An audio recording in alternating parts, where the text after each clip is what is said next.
सभी साथियों को मेरा नमस्कार। मैं एस्ट्रो ब्रजेश अपने YouTube चैनल में आपका स्वागत करता हूं।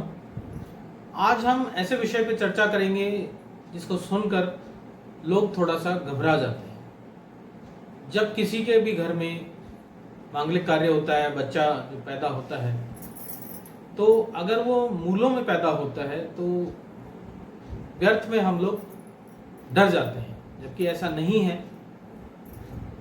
गंडमूल में पैदा होने वाले व्यक्ति का सदा ही नेगेटिव नहीं होता उस बच्चे का, उसमें कुछ अच्छी बातें भी होती हैं, पर जनरली लोगों को डराया जाता है। तो आज हम उसी विषय पे बात करेंगे कि गंडमूल में क्या क्या होता है।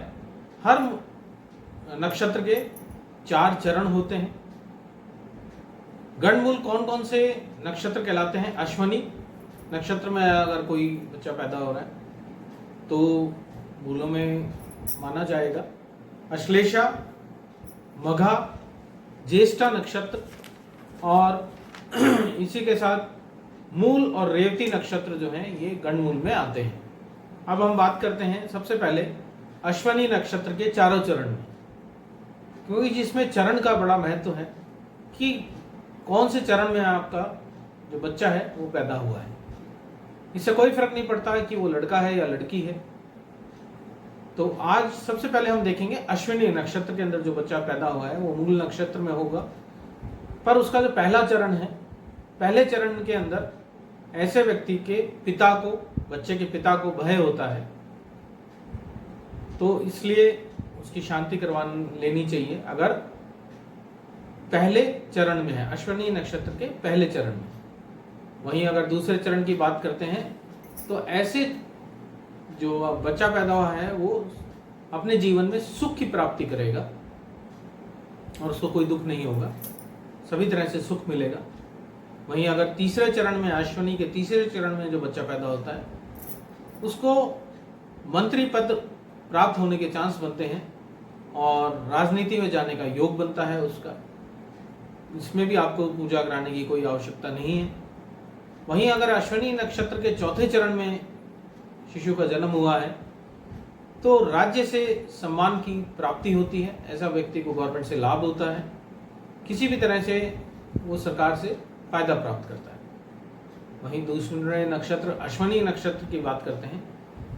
अगर अश्विनी नक्षत्र में अश्लेषा नक्षत्र में बच्चा पैदा हुआ है तो अश्लेषा नक्षत्र के में आपको शांति अवश्य करवा लेनी चाहिए, क्योंकि अश्लेषा नक्षत्र के पहले चरण में जो बच्चा पैदा होता है वो स्वयं के दुखों का कारण बनता है।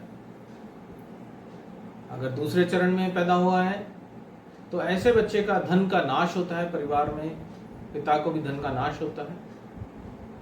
अगर तीसरे चरण में पैदा होता है तो माता का नाश होता है, यानी कि माता के ऊपर कठिनाई आती है, मृत्यु तुल्य कष्ट होते हैं।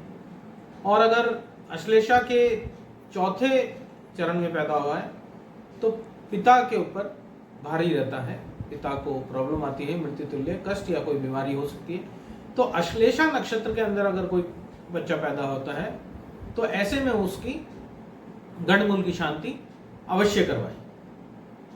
फिर हम बात करते हैं मघा नक्षत्र की। मघा नक्षत्र भी गंडमूल में आता है। इसके अंदर अगर पहले चरण की हम बात करें कि मघा नक्षत्र के पहले चरण में पैदा होता है तो माता को भय रहता है, माता को कष्ट रहता है, स्वास्थ्य थोड़ा सा प्रॉब्लम होती है उनको। दूसरे चरण की बात करें तो पिता को कष्ट आता है, आपको गंडमूल की शांति करवा लेनी चाहिए। पर अगर मघा नक्षत्र के तीसरे चरण की हम बात करते हैं तो यह सुख देने वाला चरण है, सुख की प्राप्ति होती है इसको जीवन में, तो इसमें आपको पूजा कराने की ज़्यादा आवश्यकता नहीं है। वहीं अगर चौथे चरण की बात करें तो चौथे चरण में जो मघा में पैदा हुआ बच्चा है उसको धन और विद्या का भय रहेगा, पढ़ाई में प्रॉपर नहीं रहेगा और धन का उसको इश्यू रहेगा, तो उसमें आपको पूजा करा लेनी चाहिए, शांति करा लेनी चाहिए। वहीं हम बात करते हैं चौथे नक्षत्र, ज्येष्ठा नक्षत्र में जो पैदा हुआ है वो भी गंडमूल में आता है। तो इसमें आपको चारों चरण के अंदर किसी भी चरण में पैदा हुआ हो, इसमें आपको शांति करवा लेनी चाहिए। अगर पहले चरण में है तो बड़े भाई को प्रॉब्लम आती है, प्रॉब्लम किसी भी तरीके से आ सकती है, स्वास्थ्य से रिलेटेड आ सकती है या कोई दुर्घटना हो सकती है। अगर दूसरे चरण की बात करें तो छोटे भाई को तकलीफ आ सकती है। तीसरे चरण की अगर बात करते हैं तो माता को कष्ट हो सकता है या माता को मृत्यु तुल्य कष्ट प्राप्त हो सकता है।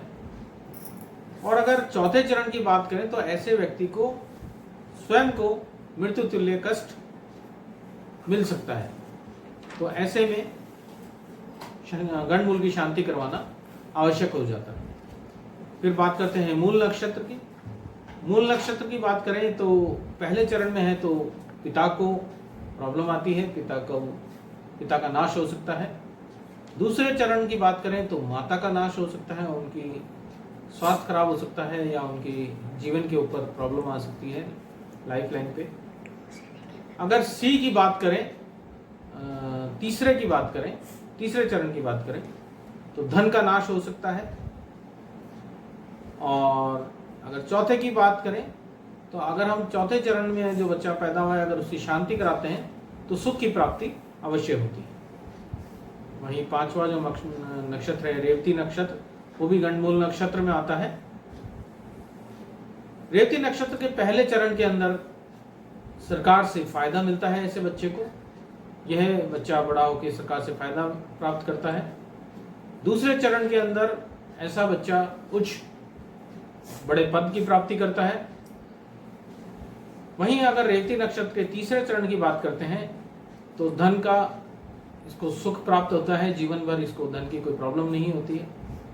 और अगर चौथे चरण की बात करते हैं तो चौथा चरण कष्टदायक होता है जीवन में, इसके लिए इसको गंडमूल की शांति करवा लेनी चाहिए। तो आपने देखा कि ये जो 5 नक्षत्र हैं ये गंडमूल में आते हैं और इसके 4 चरण का मैंने आपको बताया कि किस में पूजा कराना अनिवार्य है और किस में आपको पूजा नहीं करवाएंगे तो भी कोई दिक्कत नहीं होगी। इसी के साथ मैं आप सबसे विदा लेता हूँ। मेरे वीडियो में लास्ट तक बने रहने के लिए आप सभी का बहुत बहुत धन्यवाद।